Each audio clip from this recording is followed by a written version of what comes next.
Sarah Mitchell adjusted the rearview mirror of her aging Honda Civic as she pulled into the pristine parking lot of Precision Point Elite Shooting Complex.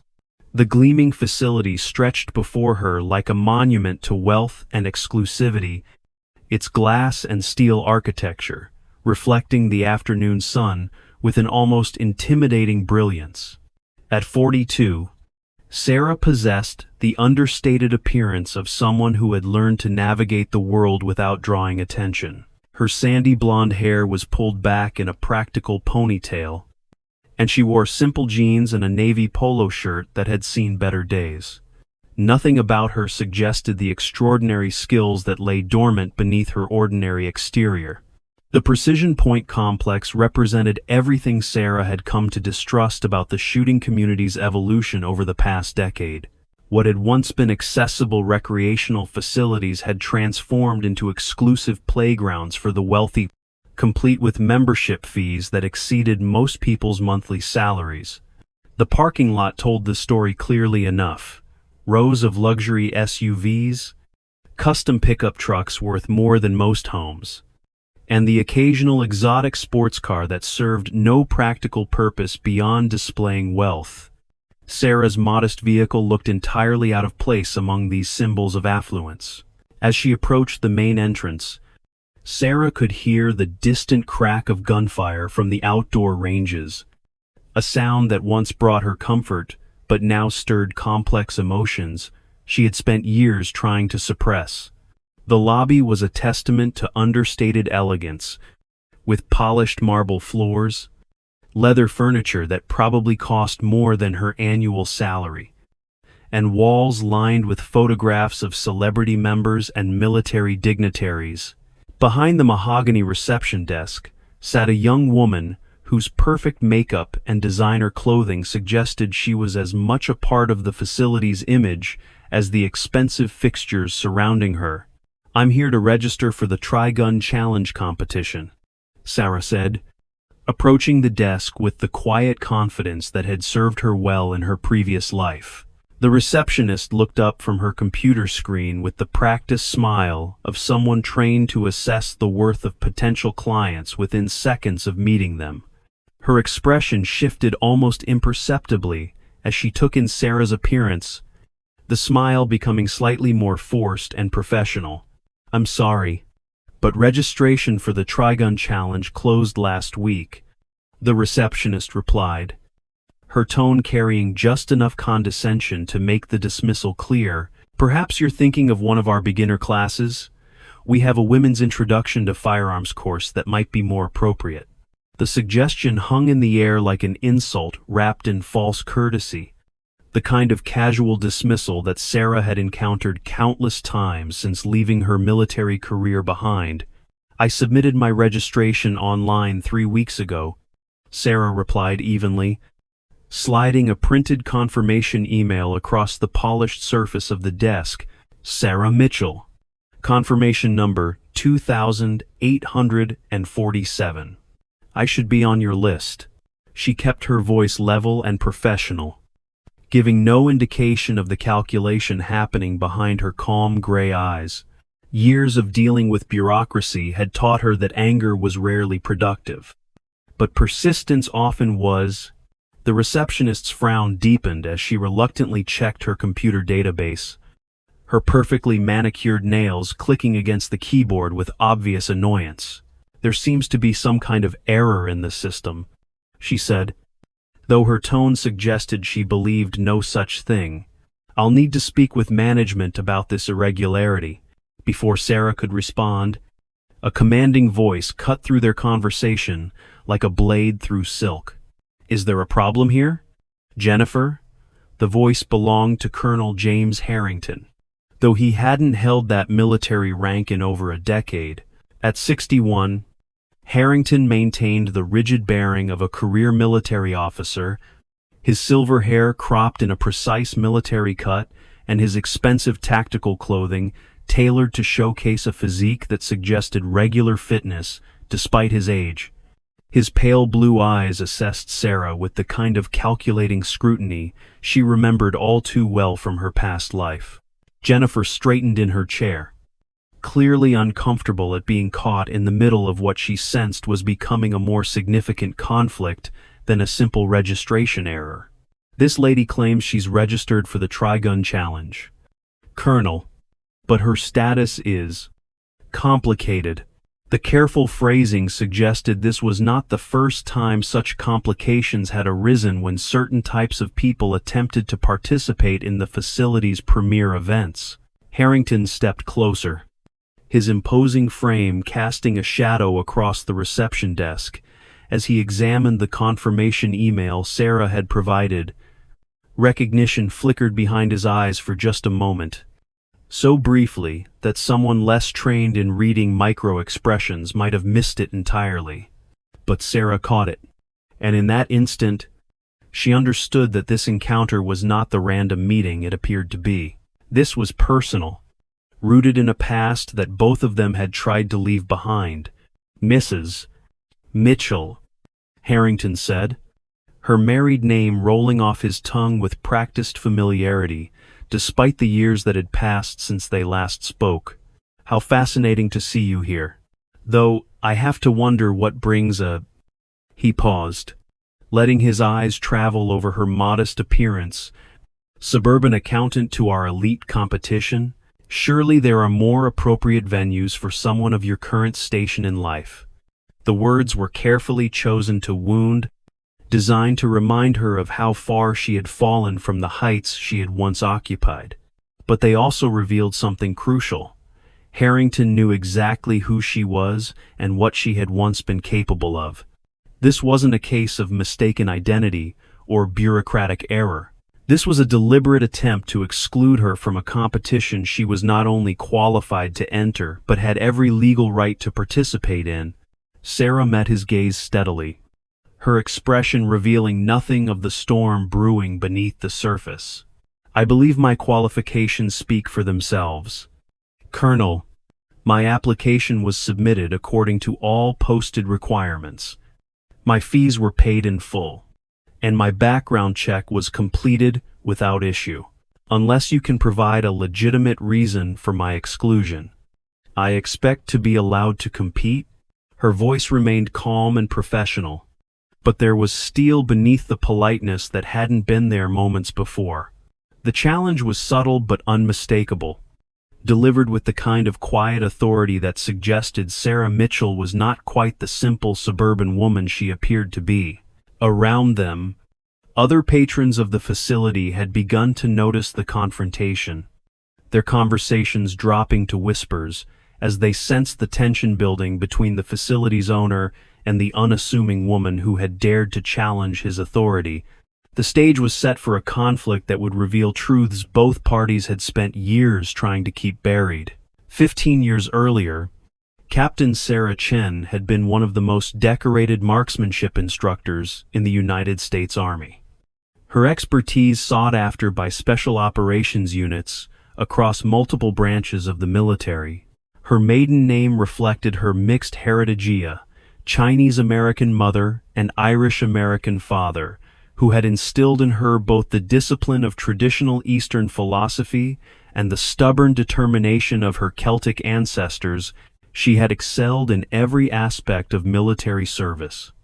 But her true gift lay in her ability to coordinate multiple weapon systems with a precision that bordered on the supernatural. The Trigun relay had been her signature demonstration, a complex exercise that required competitors to engage targets using 3 different weapon platforms: rifle, shotgun, and handgun in rapid succession, while moving through a challenging course of fire. What made Sarah extraordinary was not just her speed or accuracy with individual weapons, but her ability to transition between them with a fluidity that seemed to defy the laws of physics. She could drop a rifle, draw a shotgun, engage multiple targets, transition to a handgun, and complete the entire sequence in times that left seasoned instructors shaking their heads in disbelief. Her reputation had been built on more than just technical skill. However, Sarah possessed an intuitive understanding of how different weapon systems could be optimized for specific scenarios, and she had developed training protocols that improved performance across entire units.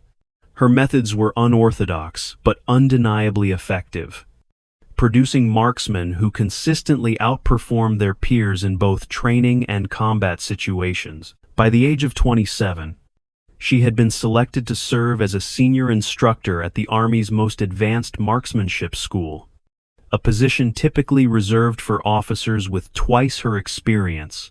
It was in this capacity that she had first encountered then Major James Harrington, a career officer whose ambitions far exceeded his abilities.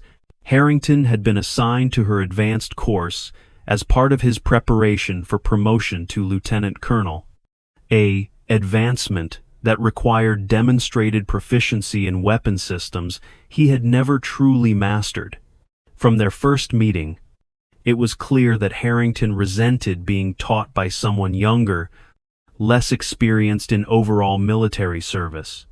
And worst of all, in his mind, female.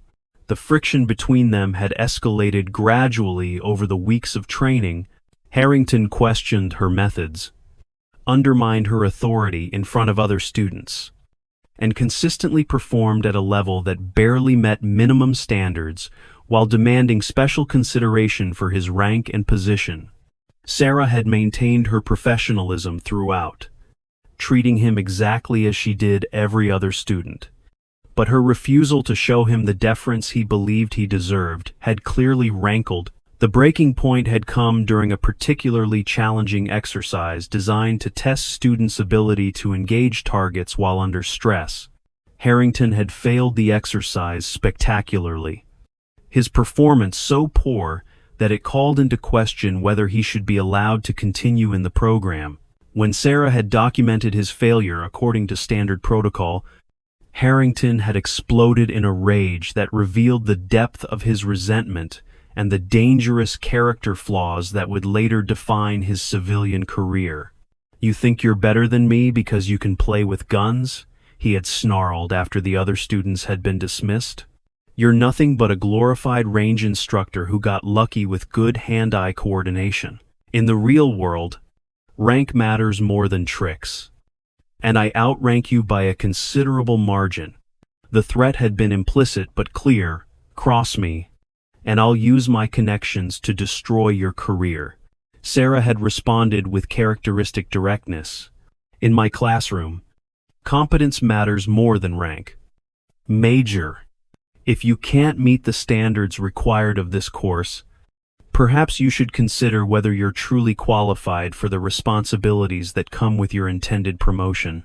It had been a professional assessment delivered without malice, but Harrington had taken it as a personal attack on his masculinity and military credibility. The consequences of that confrontation had played out over the following months, in ways that Sarah hadn't fully understood until much later.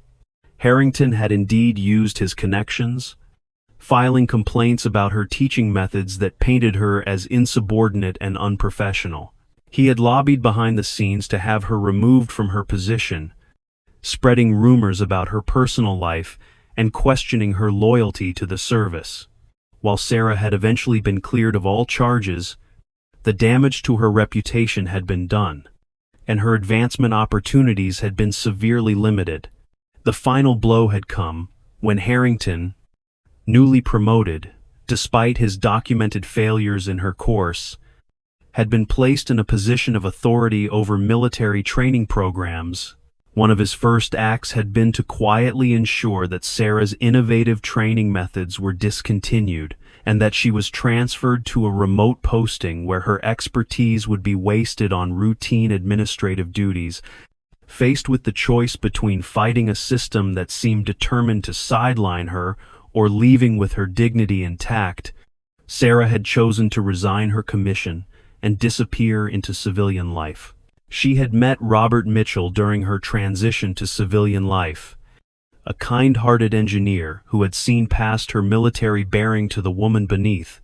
Their marriage had been a source of stability during those difficult years, and she had taken his name as part of her effort to build a new identity separate from her military past.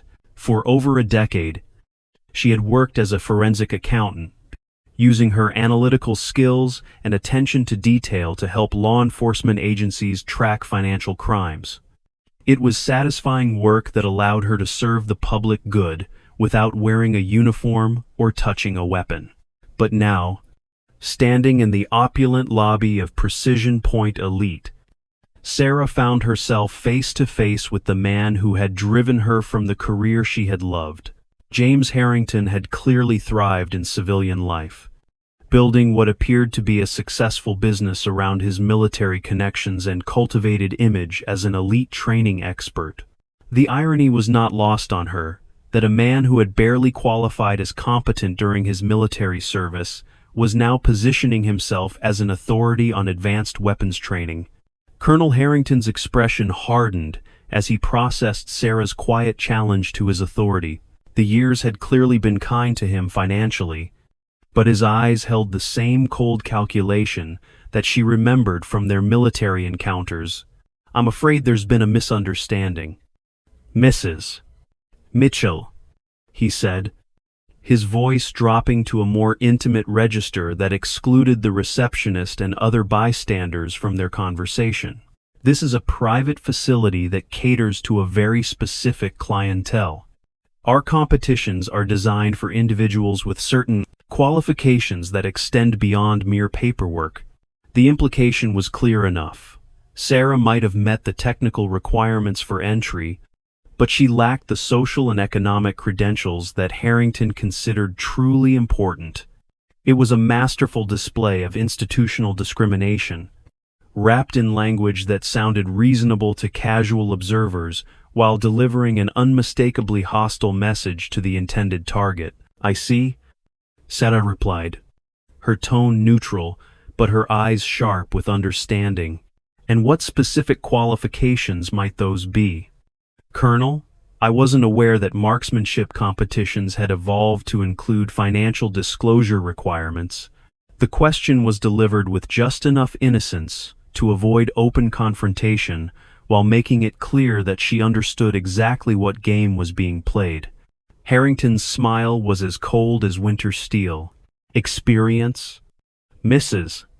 Mitchell. Real-world experience that can only come from years of dedicated service in elite units. This isn't a community center where anyone with a few $100s can play soldier for an afternoon. Our members and competitors have earned their positions through demonstrated excellence in the most demanding environments imaginable." The speech was clearly a performance intended for the growing audience of club members who had gathered to witness the confrontation. Several men in expensive tactical gear nodded approvingly at Harrington's words, their expressions suggesting they fully supported his right to exclude anyone he deemed unworthy of their elevated circle. It was a textbook example of social gatekeeping, using subjective criteria to maintain exclusive access to opportunities that should have been available based on merit alone. But Sarah caught something in Harrington's performance that the others missed. The slight tension around his eyes that suggested he wasn't as confident in his position as he appeared. He knew who she was and what she had once been capable of, which meant his exclusion of her was based on fear rather than genuine concerns about qualifications. He was afraid that allowing her to compete would expose the gap between his cultivated image and his actual abilities. "I understand completely," Sarah said, her voice carrying a note of disappointed acceptance that seemed to satisfy Harrington and his supporters. "Thank you for your time, Colonel. I'll be sure to find a more appropriate venue for my interests." She gathered her confirmation email and turned to leave, every line of her body language suggesting defeat and resignation. But as she walked toward the exit, Sarah was already formulating a plan that would give her exactly what she needed, a chance to compete on a stage where Harrington's attempts to exclude her would be exposed as the petty prejudice they truly were. She had learned long ago that sometimes the best way to overcome an obstacle was to appear to accept it while quietly working to make it irrelevant. The phone call came 3 days later. While Sarah was reviewing financial records in her home office, The caller identified himself as Marcus Webb, a retired Army Sergeant Major who had served as an instructor alongside Sarah during her military career. Webb had heard about her encounter at Precision Point through mutual contacts in the veteran community, and he had a proposition that might interest her. There's going to be an open tri-gun challenge at the county fair next month, Webb explained, his gruff voice carrying clearly over the connection. It's not as fancy as Harrington's Country Club, but it's sanctioned by the same organization that certifies his competitions. Winners automatically qualify for the state championship, which means they get invited to compete at any affiliated facility in the region. The implication was clear. Victory at the county competition would give Sarah the credibility she needed to force her way into Harrington's exclusive circle. More importantly, Webb continued, I happen to know that Harrington sponsors the county event as part of his community outreach program. He'll be there in an official capacity, which means he can't exclude competitors who meet the basic requirements without looking like the elitist jackass he's become. There was satisfaction in Webb's voice as he outlined the trap that would be laid for their former colleague. Sarah found herself smiling for the first time since her encounter at Precision Point. The county fair competition would be held on neutral ground, under rules that Harrington couldn't manipulate, with an audience that included working-class gun enthusiasts who would be less impressed by wealth and status than by actual skill. If she could demonstrate her abilities in that environment, it would create pressure for Harrington to either acknowledge her competence or reveal himself as the petty tyrant she knew him to be. There's one more thing you should know, Webb added, his tone becoming more serious. I've been asking around about Harrington's operation, and there are some disturbing rumors floating around. Word is that his facility has been pushing military-grade equipment to civilian clients without proper oversight, and there may be some under-the-table arrangements with local law enforcement that cross legal boundaries. Nothing proven, but enough smoke to suggest there might be fire. This information added a new dimension to Sarah's motivation. If Harrington was indeed operating outside legal boundaries, then exposing his lack of actual expertise might serve a larger purpose than personal vindication. It could help protect the broader community from dangerous practices disguised as professional training. Over the following weeks, Sarah quietly began preparing for the county competition. She hadn't touched a firearm in over 3 years, but muscle memory proved remarkably persistent. In the privacy of a remote shooting range, 40 miles from her home, she slowly rebuilt the skills that had once made her legendary among military instructors. The process was both physically and emotionally challenging, forcing her to confront aspects of her identity that she had spent years trying to suppress. The tri-gun relay was even more demanding than she remembered. The course required competitors to engage targets with a rifle at distances up to 300 yards, transition to a shotgun for close-range multiple targets, and finish with a handgun while navigating obstacles and moving between shooting positions. Success demanded not just accuracy with each weapon system, but also the physical conditioning to maintain performance while under stress, and the mental discipline to execute complex transitions without error. As her training progressed, Sarah found herself rediscovering the deep satisfaction that came from pushing human performance to its absolute limits. There was a purity to the challenge that had been missing from her civilian career, a sense of being fully engaged with every aspect of her capabilities. She began to understand that leaving this part of herself behind had been more costly than she had realized, creating a hollow space in her life that no amount of professional success could entirely fill. The county fair's shooting competition took place on a crisp Saturday morning in October, with the autumn air carrying the scents of funnel cakes, livestock, and gunpowder, in a combination that seemed to embody the unpretentious character of the event. Unlike the sterile perfection of Precision Point Elite, The county range had been set up in a pasture behind the main fairgrounds, with hay bales serving as backstops and folding tables providing space for equipment preparation. The contrast with Harrington's facility could not have been more stark. Sarah arrived early, dressed in practical outdoor clothing that allowed for full range of motion while providing protection from the morning chill. Her equipment was professional quality but showed signs of use, a deliberate choice designed to blend in with the other competitors rather than stand out as either inferior or ostentatiously expensive. She moved through her preparation routine with quiet efficiency, checking each weapon system and organizing her gear with the methodical precision that had served her well throughout her military career.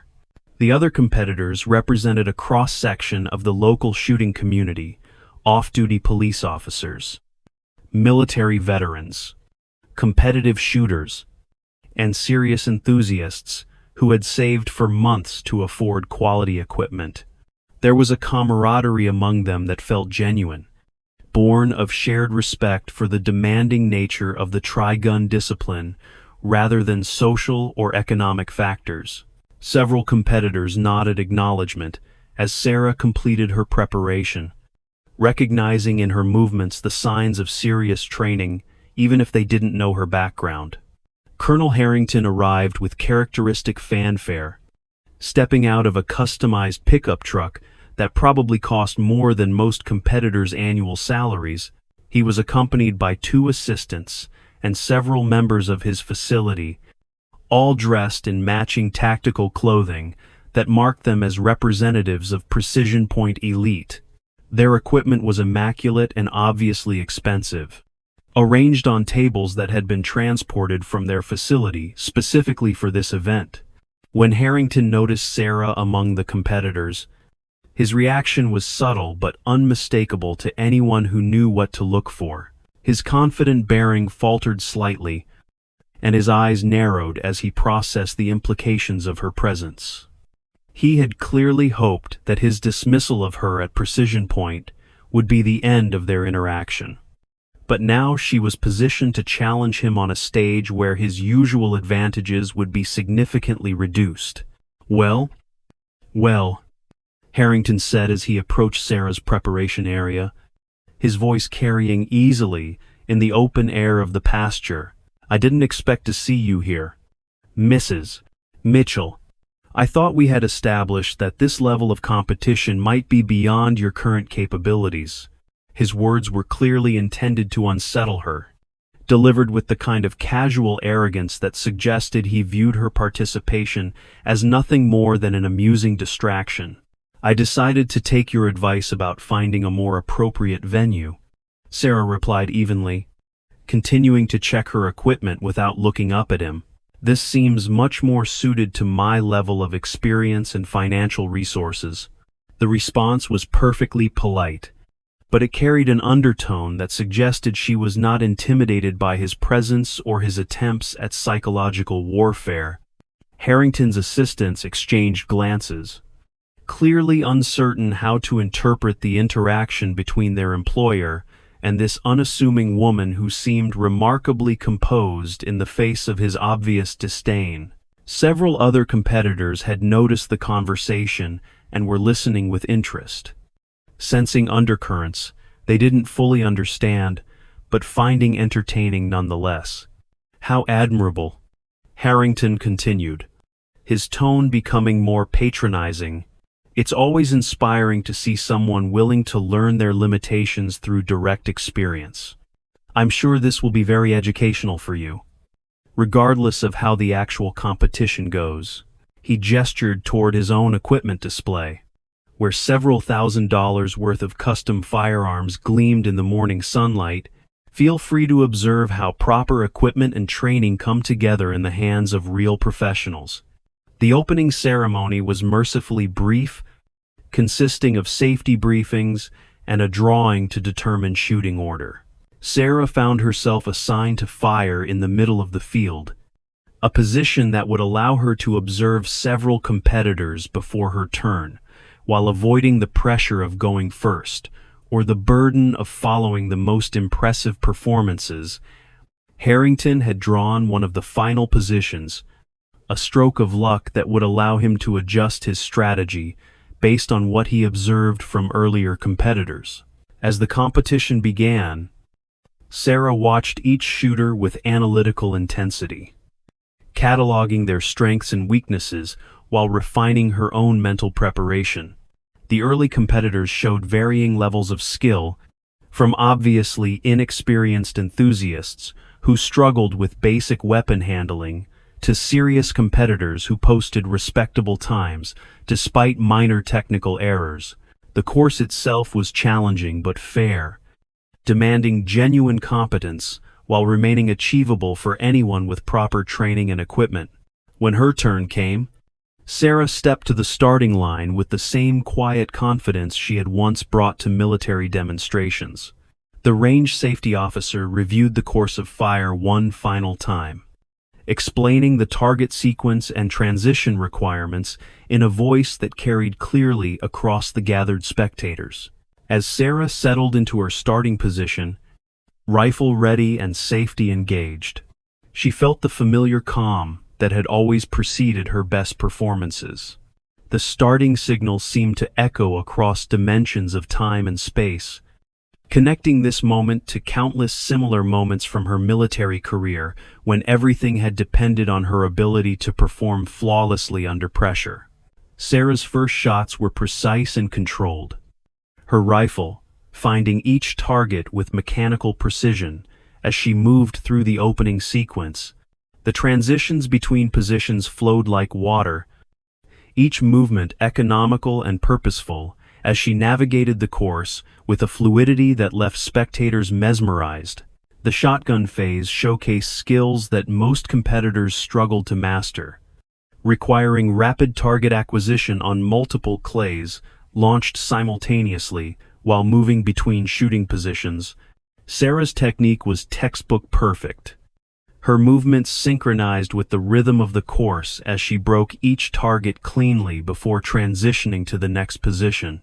The crowd's murmur of appreciation grew louder as they witnessed shooting that transcended mere competence and approached artistry.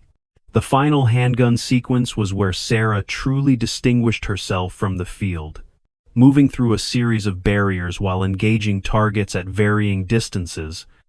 She demonstrated the kind of gun handling that most competitors could only dream of achieving. Her draw was lightning fast, her sight picture instantaneous, and her trigger control precise enough to place shots exactly where they needed to go, despite the physical demands of movement and multiple target transitions. When the final shot echoed across the pasture and Sarah raised her hands to signal course completion, the silence that followed was profound. The electronic timer displayed numbers that seemed almost impossible to believe. Not only had she completed the course without penalties, but her time was nearly 20 seconds faster than the previous best performance of the day. It was the kind of shooting that left experienced competitors shaking their heads in amazement and wondering what they had just witnessed. Harrington's face had gone pale as he processed the implications of Sarah's performance. His careful cultivation of an image as the region's premier shooting instructor had just been demolished by a woman he had dismissed as a suburban amateur. Worse, her demonstration had been witnessed by dozens of people who would undoubtedly spread word of what they had seen throughout the local shooting community. But the competition was not over, and Harrington still had his own opportunity to respond. As he prepared for his turn at the firing line, his assistants made subtle adjustments to his equipment and reminded him of technical points that might improve his performance. Everything about his preparation suggested that he understood the stakes had been raised considerably and that failure to deliver an exceptional performance would be professionally devastating. When Colonel Harrington stepped to the starting line, his bearing was that of a man accustomed to command and confident in his abilities. His equipment was immaculate, his technique appeared flawless, and his initial movements through the course were smooth and controlled. For the first few targets, it seemed possible that he might indeed possess the skills necessary to match or exceed Sarah's remarkable performance. However, as the course progressed and pressure mounted, subtle flaws in Harrington's technique began to reveal themselves. His transitions between weapon systems lacked the fluid efficiency that Sarah had demonstrated, costing precious seconds that accumulated throughout the course. His target engagement was competent but not exceptional, requiring occasional follow-up shots that further eroded his time.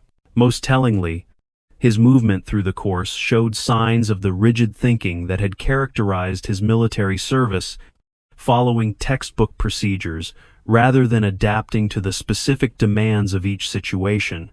The final handgun sequence exposed the full extent of the gap between Harrington's cultivated image and his actual abilities. Under the stress of competition and the pressure of matching Sarah's performance, his shooting became hurried and less precise. Several shots required correction, and his movement between positions was noticeably less fluid than it had appeared during his initial demonstration.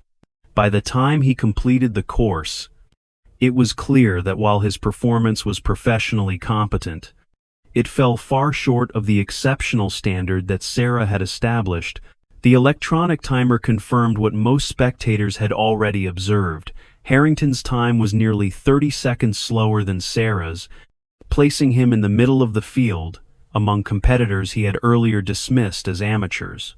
The silence that followed his completion was distinctly different from the awed quiet that had greeted Sarah's performance, carrying instead the uncomfortable weight of diminished expectations and professional embarrassment. As competitors and spectators gathered for the award ceremony, the contrast between Sarah's quiet confidence and Harrington's obvious discomfort was stark. She accepted congratulations with grace, deflecting praise while acknowledging the skill of other competitors. Meanwhile, Harrington seemed to withdraw into himself, his earlier arrogance replaced by the defensive posture of someone whose carefully constructed facade had been publicly exposed.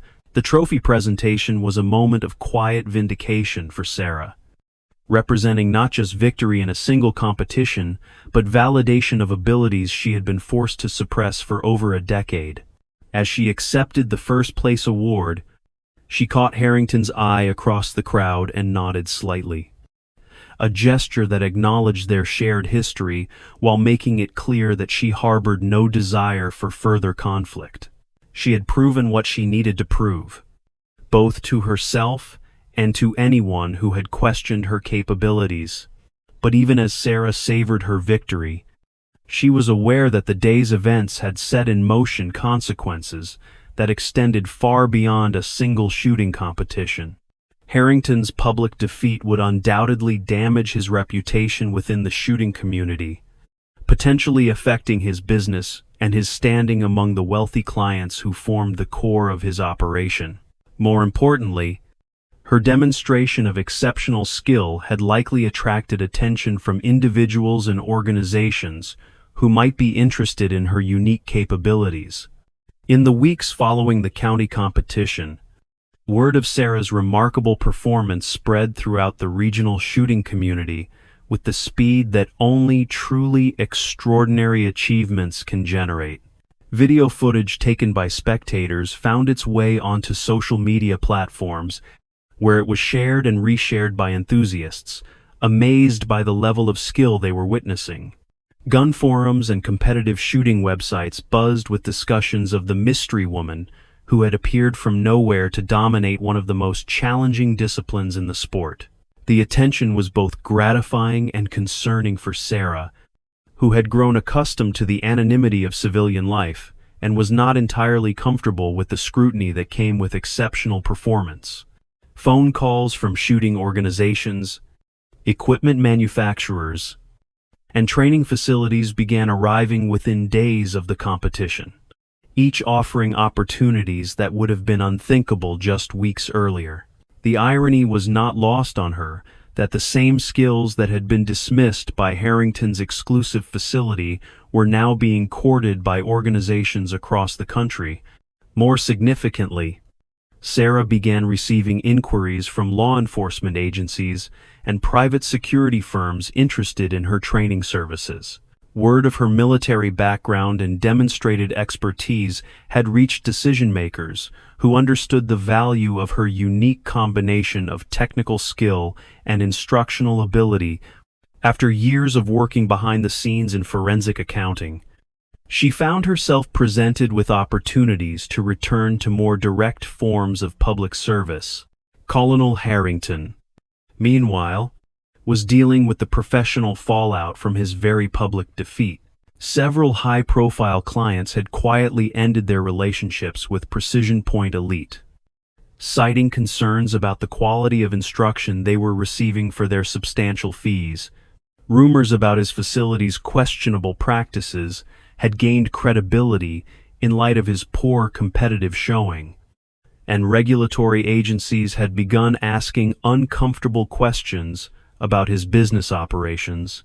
The investigation that followed revealed a pattern of misconduct that validated the concerns Sarah had harbored about Harrington's character and ethics. Financial records showed that Precision Point Elite had been systematically overcharging clients for services while providing substandard instruction from inadequately qualified staff. More seriously, evidence emerged of illegal weapons, sales, and improper training provided to individuals who should not have had access to advanced tactical instruction. As federal agents began building their case against Harrington and his operation, Sarah found herself in the unusual position of being both a witness to his downfall and a catalyst for positive change within the broader shooting community.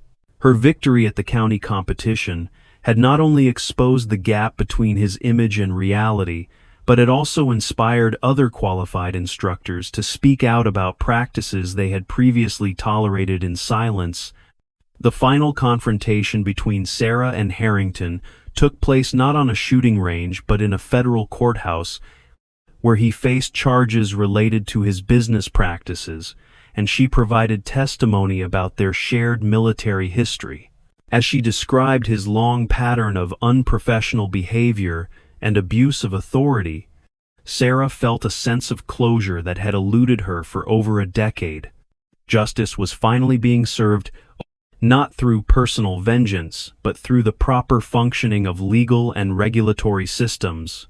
When Harrington was sentenced to federal prison and ordered to pay substantial fines and restitution, Sarah felt no satisfaction in his downfall. Her goal had never been to destroy him personally, but rather to prove that merit and ability mattered more than wealth, connections, or social status.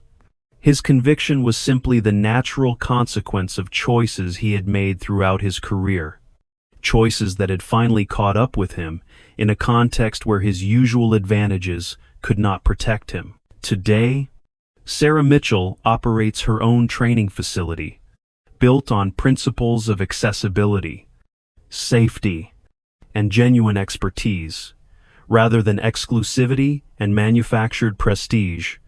Her programs serve law enforcement officers, military personnel, competitive shooters, and responsible civilians who share her commitment to excellence and ethical conduct. The facility's motto, "Skill speaks louder than status," reflects the lesson she learned through her confrontation with institutional prejudice and personal vindication. Students at Sarah's facility often hear the story of how their instructor overcame discrimination and proved that true ability cannot be suppressed indefinitely. They learn that the most important victories are often won not through dominance over others, but through the courage to stand up for principles and the persistence to demonstrate excellence despite obstacles. In a world where superficial appearances often matter more than genuine substance, Sarah Mitchell's story serves as a reminder that authenticity and competence will ultimately prevail over pretense and prejudice. The shooting range where it all began now bears a different name and operates under new management, having been purchased by a consortium of veteran instructors committed to ethical practices and inclusive policies. A small plaque near the entrance commemorates the day when a simple woman with extraordinary skills proved that greatness can emerge from the most unlikely circumstances, forever changing both her own life and the character of the community she had chosen to serve.